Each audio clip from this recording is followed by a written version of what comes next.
നിങ്ങളൊരു ശമ്പളക്കാരനാണെന്ന് വിചാരിച്ചോ. നിങ്ങൾക്ക് മാസം 50,000 രൂപ ശമ്പളം കിട്ടുന്നുണ്ടെന്ന് വിചാരിക്കാം. 50,000 രൂപ മാസം ശമ്പളം കിട്ടുന്ന ഒരു വ്യക്തിയാണ് നിങ്ങൾ. പക്ഷേ ഈ 50,000 രൂപ ശമ്പളം കിട്ടിക്കഴിഞ്ഞാലേ നിങ്ങൾ ഈ മസാലപ്പീടിയിൽ പൈസ കൊടുക്കണ്ടേ? നിങ്ങൾ പറ്റിലാണ് നിങ്ങൾ സാധനങ്ങളൊക്കെ വാങ്ങുന്നത്. അങ്ങനെ മസാല, പച്ചക്കറി ഇതൊക്കെ വാങ്ങിയ വകയിൽ ഒരു മാസം നിങ്ങളൊരു 25,000 രൂപ കൊടുക്കാറുണ്ട്. മസാലപ്പീടിയിൽ 25,000 രൂപ നിങ്ങൾ കൊടുക്കണം. ഈ മത്സ്യം, മുട്ട, പാല് തുടങ്ങിയ കാര്യങ്ങളൊക്കെ വാങ്ങിയതിന് പാൽക്കാരൻ, പത്രക്കാരൻ, ഇന്റർനെറ്റിന്റെ ചെലവ്, അങ്ങനെയുള്ള കുറെ കാര്യങ്ങൾക്ക് വേണ്ടിയിട്ട് വേറൊരു 10,000 കൊടുക്കണം. അപ്പൊ 25,000 അവിടെ കൊടുക്കണം, 10,000 ഇവിടെ കൊടുക്കണം, 35 കൊടുക്കണം. പിന്നെ നിങ്ങൾ കടം വാങ്ങി അവിടെ നിന്നൊക്കെ കടം വാങ്ങിയ സുഹൃത്തുക്കളിൽ നിന്നൊക്കെ കടം വാങ്ങിയ ബാക്കി ഒരു 10,000-20,000 രൂപ ഉണ്ട്. അത് കടം കൊടുക്കുക എന്ന് പറഞ്ഞാൽ നിങ്ങൾ കടം, അതായത് നിങ്ങൾക്ക് 50,000 രൂപ ഒരു മാസം 1-ാം തീയതി നിങ്ങളുടെ പോക്കറ്റിലേക്ക് 50,000 രൂപ വന്നു. ആ 50 നിങ്ങൾക്ക് ഒരു 60,000-65,000 രൂപ നിങ്ങൾക്ക് കടം കൊടുക്കാനുണ്ട്. കഴിഞ്ഞ മാസത്തെ കടം കൊടുക്കാനുണ്ട്. അതിന്റെ മുമ്പത്തെ കടം കൊടുക്കട്ടെ. കഴിഞ്ഞ മാസത്തെ നിങ്ങളുടെ ചെലവിന് വേണ്ടിയിട്ട് മസാലപ്പീടിയിൽ നിന്ന് വാങ്ങിയതും മറ്റേ പാലിന് കൊടുക്കാനുള്ളതും പത്രത്തിന് കൊടുക്കാനുള്ളതും നിങ്ങളുടെ സുഹൃത്തുക്കളിൽ നിന്ന് കടം വാങ്ങിയത് എല്ലാം നിങ്ങൾക്ക് ഒരു 65 കൊടുക്കാനുണ്ട്. എന്ന് പറഞ്ഞാൽ ഈ 50,000 കൊടുത്തു കഴിഞ്ഞാൽ നിങ്ങൾ 15,000 നിങ്ങൾക്ക് നഷ്ടമായിരിക്കും. എന്നിട്ട് നിങ്ങൾ ഇതൊന്നും കൊടുക്കൂല. ഇതൊന്നും കൊടുക്കാതെ നിങ്ങൾ 1-ാം തീയതി തന്നെ ഭാര്യന്റെ അടുത്തേക്ക് ഇങ്ങനെ വരും. ഭാര്യ ഇങ്ങനെ പൂമുഖപ്പടിവാതിൽ ഇങ്ങനെ പുഞ്ചിരിച്ചുകൊണ്ട് ഭാര്യ നിൽക്കുന്നുണ്ടാവും. അപ്പൊ ഭാര്യയുടെ അടുത്തേക്ക് നിങ്ങൾ ഇങ്ങനെ വന്നിട്ട് ഭാര്യക്കാണ്ട 50,000 രൂപയാണ് കൊടുക്കും ഭാര്യയുടെ കയ്യിലേക്ക്. നമ്മളെ പിടിക്കേ, ഈ മാസത്തെ ചെലവൊക്കെ ജി നടത്തണം കേട്ടോ. ഭാര്യയോട് പറയും, ഈ മാസത്തെ ചെലവൊക്കെ ജി നടത്തണം കേട്ടോ. നമുക്കത് 50,000 രൂപ എന്റെ കയ്യിലുണ്ടോ.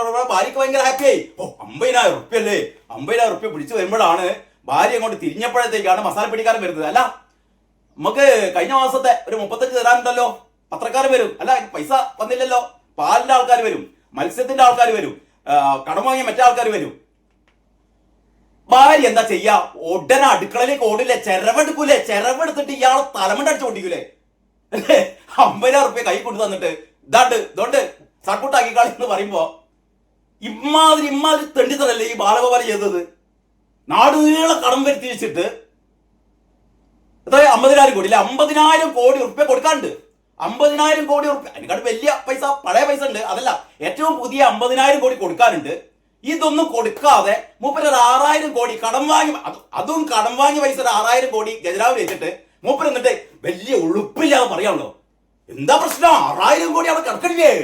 അപ്പോഴത്തേക്ക് അന്തംകമ്മികൾ അപ്പോഴത്തേക്ക് സതീശന് എന്ത് കാര്യമാണ് 6,000 കോടി? നമ്മളെ സർക്കാർ 10 കൊല്ലം ഭരിച്ചിട്ട് 6,000 കോടി. നമ്മുടെ ഒരുപാട് എന്താ പറയാ, അത്യാവശ്യം ബോധം വിവരമുള്ള ആൾക്കാർ വരെ എന്ത് പ്രശ്നം, ഞങ്ങൾ 10 കൊല്ലം ഭരിച്ചിട്ട് ഒരു പ്രശ്നമില്ല, അത് 6,000 കോടി കിടക്കണ്. എന്നിട്ടാണ് പറയുന്നത് പൂച്ച പറ്റി കിടക്കണം. ഒരു പൂച്ചയും വെച്ചിട്ടില്ലടോ, 6,000 കോടി ഉണ്ട്. എന്റെ മാഷെ, അപ്പൊ നിങ്ങൾ ഈ 50,000 കോടി കൊടുക്കാനില്ലേ? 50,000 കടം കൊടുക്കാനില്ലേ? അത് കൊടുക്കാതെ നിങ്ങൾ 6,000 രൂപ വെച്ചിട്ട് വല്ല കാര്യമുണ്ടോ? എന്താ പറയേണ്ടത്? നിങ്ങൾ പറ. ഈ ബാലഗോപാൽ, KN ബാലഗോപാൽ എന്ന് പറഞ്ഞ മണുകുടാഞ്ചന എന്താണ് ചെയ്യേണ്ടത്? എടോ ഒന്ന് സമ്മതിച്ചൂടെ? ശരി, ഞങ്ങളൊരു 50,000 കൊടുക്ക. അതാണ് ഇപ്പം ധവളപത്രത്തിലൂടെ. ഇനിയിപ്പോ കള്ളത്തരം പറയാൻ പറ്റില്ലല്ലോ. പറയാൻ പറ്റില്ലല്ലോ. കാരണം ഇതാ ധവളപത്രത്തിൽ 50,000 കോടി രൂപ കടമുണ്ടാക്കിയിട്ടാണ് നിങ്ങൾ 6,000 ഇതിൻ്റെ അകത്ത് വെച്ചത്. നിങ്ങൾ ഇതുവരെ ഉണ്ടാക്കിയ കടം എന്ന് പറയുന്നാൽ എത്രയാണ്? 5.07 ലക്ഷം കോടി അല്ലേ? ഒരു കോടി എന്ന് എഴുതുമ്പോൾ 7 പൂജ്യം വേണം. ലക്ഷത്തിന് 5 പൂജ്യം, 7-ന് 12 പൂജ്യങ്ങൾ ഇങ്ങനെ ഇട്ടിട്ട് പൂജ്യങ്ങളുടെ ചക്രവർത്തിമാർ. അതല്ല, നിങ്ങൾ എന്താ വിശേഷിപ്പിക്കുക അല്ലേ? അപ്പൊ അതാണ് മാതൃഭൂമിയുടെ 1-ാം പേജ്. കേരളകൗമുദിയുടെ 1-ാം പേജ് ഇങ്ങനെയാണ്. കേരളകൗമുദി അതിന് പകരം പറയുന്നത് മറ്റൊരു തലക്കെട്ടാണ്. പെൻഷൻ പ്രായം കൂട്ടാൻ ശുപാർശ. ഇതിന് ഒരുപാട് ശുപാർശകൾ കൊടുത്തിട്ടുണ്ട്. അതിൽ ഒരു പ്രധാനപ്പെട്ട ശുപാർശയാണ് പെൻഷൻ പ്രായം കൂട്ടണം. ഇപ്പൊ സർവീസിലുള്ള ആൾക്കാരെ സംബന്ധിച്ചിടത്തോളം അവർക്ക് ഒരു സന്തോഷപ്രദമായ ഒരു അപ്പോഴത്തേക്ക് ഡിവൈഎഫ്ഐക്കാരൊക്കെ പ്രശ്നം ഉണ്ടാക്കും. പെൻഷൻ പ്രായം കൂട്ടാനൊന്നും പാടില്ല, പുതിയ നിയമനങ്ങൾ നടത്തണം. ഇവർക്ക് തറവാട് കുളന്തോണ്ടിയാലോ ഇവർക്ക് പ്രശ്നമൊന്നുമില്ല. അതാണ് കേരള കൗമുദിയുടെ 1-ാം പേജ്. മലയാള മനോരമയുടെ തലക്കെട്ടാണ് കുറെ കൂടി വളരെ ഇമ്പാക്ട് ഉള്ള തലക്കെട്ട്. തലക്കടിച്ച് കടന്നു പറയും. തലക്കടിയാണ് അല്ലേ? ആർക്ക്? നിങ്ങളുടെ എല്ലാവർക്കും തലക്കടിയാണെന്ന്. കഴിഞ്ഞ 10 വർഷം ഭരിച്ചിട്ട് പിണറായി വിജയനും KN ബാലഗോപാലും കൂടിയും നിങ്ങളെല്ലാം ഈ അന്തംഗമ്മയുടെ ഉൾപ്പെടെ തലക്കടിച്ചിട്ടാണ് ഇവർ പോയത്. തലക്കടിച്ച് കടം. ധവളപത്രം മുൻ സർക്കാർ ബാക്കി വെച്ച ബാധ്യത 48,733 കോടി. എന്താണ് മുൻ സർക്കാർ ബാക്കി വെച്ച ബാധ്യത 48,733 കോടി. എന്നിട്ടാ പറഞ്ഞത് 6,000 കോടി. എന്താണ് 6,000 കോടി ബാക്കി വെച്ചിരിക്കുന്നു. പെൻഷൻ പ്രായം കൂട്ടണം എന്ന് പറയുന്ന ശുപാർശ മലയാള മനോരമയിലുണ്ട്. നിങ്ങൾക്ക് ഒരു രസം കാണിച്ചേ. ദേശാഭിമാനി മോദി മോഡൽ എന്ന് പറയുന്നത് എന്താണ്? മോദി മോഡൽ. ഇതൊക്കെ വി.ഡി. സതീശൻ ഇതൊക്കെ ചെയ്യുന്നത് മോദി ചെയ്യുന്ന പോലെയാണ്. ആയിക്കോട്ടെടോ, മോദി ചെയ്യുന്ന പോലെ ആയിക്കോട്ടെ.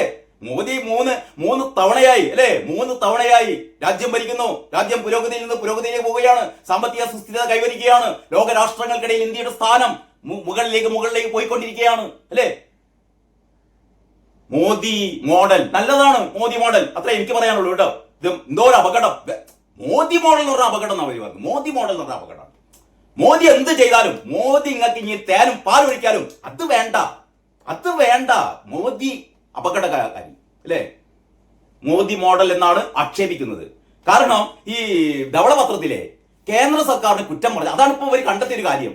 കേന്ദ്ര സർക്കാർ കുറ്റം പറഞ്ഞു. കാരണം ഇവര് 10 വർഷം പറഞ്ഞുകൊണ്ടിരുന്ന എന്താണ്? കേന്ദ്രം തന്നില്ല. നിങ്ങൾക്കറിയാം, ഏതാണ്ട് ഒരു 2 വർഷം മുമ്പൊക്കെ 50,000 കോടി അല്ലെ, 50,000 കോടി കേന്ദ്രം തരാനുണ്ട്. അല്ല 57,000, അങ്ങനെയാണ് കണക്ക് എന്റെ ഓർമ്മ. 57,000 കോടി കേന്ദ്രം തരാറുണ്ട്. ഇല്ലാത്ത കണക്ക് പറഞ്ഞിട്ട്, അതായത് GST നഷ്ടപരിഹാരം വേണം. GST നഷ്ടപരിഹാരമൊക്കെ എന്തോ നിർത്തിയതാണ്. അതായത് ഒരു പ്രത്യേക കാലയളവിലേക്ക് മാത്രം കൊടുക്കുക എന്ന് തീരുമാനിച്ചിരുന്ന GST നഷ്ടപരിഹാര തുക, പിന്നെ 14ാം ധനകാര്യ കമ്മീഷന്റെ കാലത്തുള്ള പോലുള്ള എന്താ പറയാ ഈ നികുതി ഇളവുകൾ, അല്ലെങ്കിൽ കേന്ദ്രത്തിന്റെ ഈ നികുതി വിഹിതം ഓരോ ധനകാര്യ കമ്മീഷന്റെയും കാലത്ത് അതത് ചട്ടങ്ങളുണ്ട്.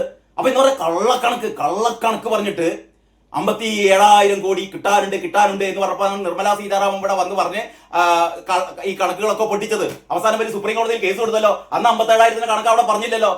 പറഞ്ഞു കഴിഞ്ഞാൽ സുപ്രീം കോടതി ഓടിക്കായിരുന്നു. അപ്പൊ എന്താ പറയാ, ജനങ്ങളുടെ മുമ്പിൽ കള്ളത്തരം പറയും. കേന്ദ്രം തന്നില്ല. കേന്ദ്രം എന്തുകൊണ്ട് കുറെ പൈസ കൊടുക്കാത്തത് എന്ന് നിർമ്മലാ സീതാരാമൻ പറഞ്ഞിട്ട് അത് വളരെ കൃത്യമാണ്. കഴിഞ്ഞ ചർച്ചയിൽ മേരി ജോർജ് ഉൾപ്പെടെയുള്ള സാമ്പത്തിക വിദഗ്ധർ പറഞ്ഞ ചർച്ചയിൽ വളരെ കൃത്യമായി പറഞ്ഞു. കേന്ദ്രത്തിന്ന് പണം കിട്ടണമെങ്കിൽ കൃത്യമായ മാനദണ്ഡങ്ങളുണ്ട്. പൈസ കിട്ടിക്കഴിഞ്ഞാൽ അത് ദാമുദമാക്കാൻ പറ്റില്ല, അത് ദൂർത്തടിക്കാൻ പറ്റില്ല. കണക്ക് കൊടുക്കണം. എങ്ങനെ ചെലവഴിച്ചു എന്നുള്ളതിന്റെ കണക്ക് കൊടുക്കണം. ആ കണക്ക് കൊടുത്താലേ, അല്ല കേന്ദ്രം എങ്ങനെ അവിടുന്ന് കറൻസി അടിച്ചു കണ്ട് കൊടുക്കില്ലല്ലോ. കേന്ദ്രത്തിന് ഇതേപോലെ നികുതി വരുമാനം, കേന്ദ്രത്തിൻ്റെതായ കാര്യങ്ങളുണ്ട്, പ്രശ്നങ്ങളുണ്ട്. കേന്ദ്രം ഈ പറയുന്ന സംസ്ഥാനങ്ങൾക്കൊക്കെയും ഈ രീതിയിലുള്ള വിഹിതങ്ങൾ കൊടുക്കണം. അപ്പൊ കൊടുക്കുമ്പോൾ കേന്ദ്രത്തിന് സഹായം കിട്ടുമ്പോൾ ആ സഹായം എന്തിനാണ് വിനിയോഗിച്ചത്, കാലാകാലങ്ങളിൽ അതിന് കണക്ക് കൊടുക്കണം. കണക്ക് കൊടുത്താൽ മാത്രമേ ബാക്കി തുക കിട്ടുള്ളൂ. കേരളം ഇതുവരെ 10 വർഷം ചെയ്തെന്താ? ഒരു കണക്കും കൊടുക്കില്ല. കിട്ടിയ പൈസ പുട്ടടിക്കും. പിന്നെ കണക്ക് കൊടുക്കില്ല. അതിന് പറയും കേന്ദ്രം തന്നില്ല. വി.ഡി. സതീശൻ ഏതായാലും അതിന് തോന്നിയാസം ചെയ്തിട്ടില്ല. കേന്ദ്രം തരാത്തത് കൊണ്ടാണ് എന്ന് പറഞ്ഞിട്ടില്ല. അതിന് പകരം കേന്ദ്രത്തിൽ നിന്ന് കിട്ടാനുള്ളത് ചോദിച്ചു വാങ്ങും. അങ്ങനെയല്ലേ ചെയ്യേണ്ടത്. കേന്ദ്രത്തിന് അർഹമായ കിട്ടാനുള്ളത് ചോദിച്ചു വാങ്ങും. അതിനുള്ള നടപടിക്രമങ്ങൾ ചെയ്യും. അതല്ലാതെ പിണറായി വിജയൻ സർക്കാർ ചെയ്ത പോലെ തോന്നിയാസങ്ങൾ വി.ഡി. സതീശൻ സർക്കാർ ചെയ്യില്ല. ഇതാണ് യാഥാർത്ഥ്യം. എന്നിട്ടാണ്